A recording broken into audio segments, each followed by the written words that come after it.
So, good afternoon, Kap. Kami po mga criminology from ISUI. Maaari po bang magpakilala muna po kayo bago po namin simulan yung interview? Oo. Ako nga pala si punong barangay ng Barangay Silangan Norte, Oswaldo Gutpan. And ano naman po yung kadalasang problema na sinisettle sa barangay at ano po yung kadalasang nagiging amicable settlement na ginagawa? Sa barangay kasi nasa urban area tayo, makakatikit ang bahay. Pagdating ng hapon, may mga nagbibideo okay rin na nireklamo. So, usually ang barangay kasi hindi naman pwedeng prohibit masyado ang buwan ng video okay. May time limit po tayo hanggang 10 o'clock.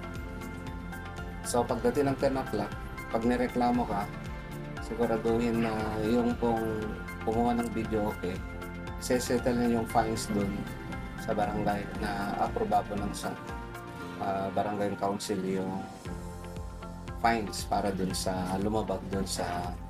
lumagpas sa oras ng video okay. Sunod po dun yung pong mga basura na pagdating ng oras ng alas 10 nilalagay rin sa isang corner at dito nagkakaroon na ng kinakalat na ng mga aso. Supposedly pwede naman nilang dalhin dito sa madaling araw, 4 o'clock and then 5 o'clock ang dating na garbage truck. Ang pangatlo, yung mga aso na nagkalat. Like for instance, may nagtitinda ng lumpia dito na taga-Gubang.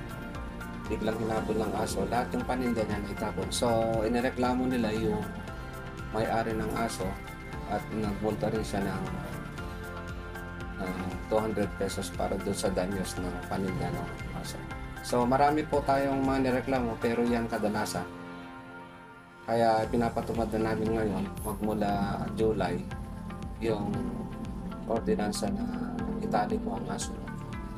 Saka yung prohibit of using video okay until 6 o'clock to 10 o'clock PM in the evening. Hanggang doon lang.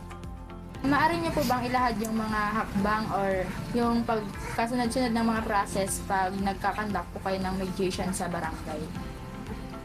Ang proseso ng isang pagpupulong o pag may pumasok na reklamo sa amin, itatala namin yun sa barangay through barangay secretary, tapos magpapadala kami ng summon for 3 days. Pag pumasok na yung respondent doon sa aming complainant, ang una doon ay pag-usapan namin kung may settle namin hanggang sa makakaya doon sa araw na yun. Pag-usapan namin kung ano yung remedyo at saka win-win solution.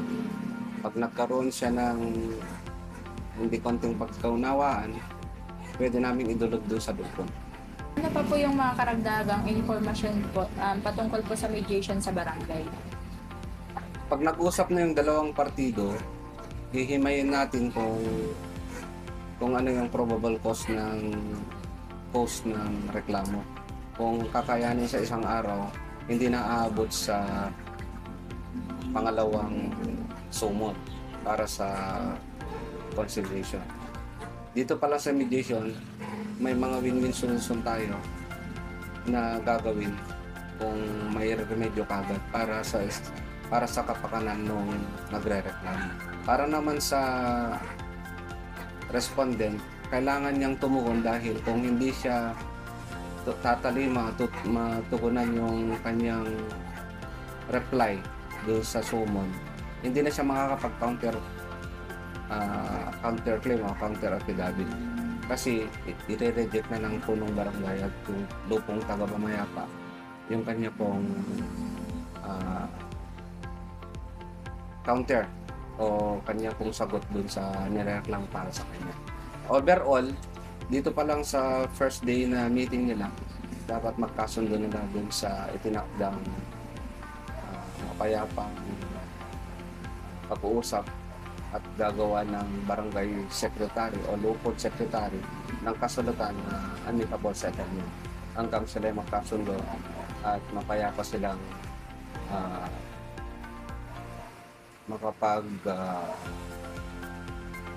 mapayapa silang makakalabas sa barangay na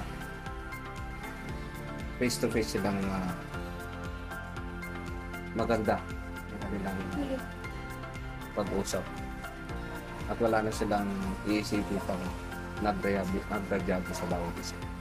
Ang sa inyo pong palagay, gaano po ka-effective naman po ang katarungang pambarangay sa pag-solve po ng mga problema po dito sa ating barangay? Mula nung binuo itong katanungang pambarangay, kasi ang barangay dito nakatira ang buong sambayanan. Kumbaga dito kami kumukuha ng at inahawakan namin yung buong mga tao. Sa araw-araw na pangyayari, pagkaganapan ng barangay, may mga dinudulot at dito namin nakita na mahalaga ang katarungang pambarangay. Dahil hindi na ito may papasa sa kataas-taasan tulad sa munisipyo o sa National Police. Dahil dito pa lang nare-resolve ng mga kaso na mga slight na kaso lang. Tulad pag may slander, masosolve agad. May mga issue ng away ng mag-asawa, nasosolve na agad. Pag may mga utang, nasosolve agad. Dahil dito sa ginawa ng provision ng barangay code. Ang diferensya dito pag umabot siya ng 10,000 pataas ang damage o yun mismo nagrareklamo. Ito hinahayaan na pwede nilang pumunta na sa direct to PNP. Lalong-lalo sa rape. Kasi ang rape hindi pwedeng pag-usapan sa barangay dahil ang rape na batas na ginawa is special case. Direct na kagad ito dun sa pwede na sila mag-file dun sa women's desk sa PNP, direct na magsampa ng kaso basta makakuha ng mega pagkat. Ano pong payo ang maaari ninyong ibigay sa mga mag-aaral ng criminology na nais maunawaan o makibahagi sa pagpapanatili ng kapayapaan sa komunidad? Ang kursong criminology, nandun na lahat yung sakop ng kabuuan ng magiging isang pulis. Sa barangay, tao ang hinahawakan. Tao ang niresolve ng mga pang-araw-araw na mga reklamo at problema. Ang maganda dito pag sa isip at sa puso ng isang pulis, lalo na yung kukuha ng criminology course, ang sa barangay, tao ang palagi mong papatatpahan. Sa araw-araw, dito mo makikita lahat. Away ng mag-asawa, lahat ng nasa paligid mo, palaging protektado mo sila. Kaya ang may papayo ko na unahin muna ang tao kasi dito grassroots bago yung kabuuan. Ang pulisya kasi pag nag-graduate na yung isang criminology student sa criminal course, saklaw niya lahat. Pero sa barangay, tao ang pinaprotektahan mo. So, may mga sinusunod na maliliit na proseso tulad ng mediation, conciliation, sa kaya arbitration. Pag na-solve na ito, ang gagawin ng pulisya mamaya ay tutugon dun sa naayon na katuparan dun sa areglo.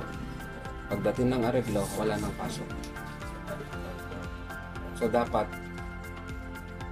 yung simpleng mga kaso sa barangay, alam ng criminal system pag dating ng araw na kayo mismo ay magpapatupad na kaayusan at kapayapaan dahil kayo ay isang batas, magpapatupad ng batas. Ang barangay, sa dami ng problema, palaging barangay unahin bago kabuuan. Buong saklaw na pamilya.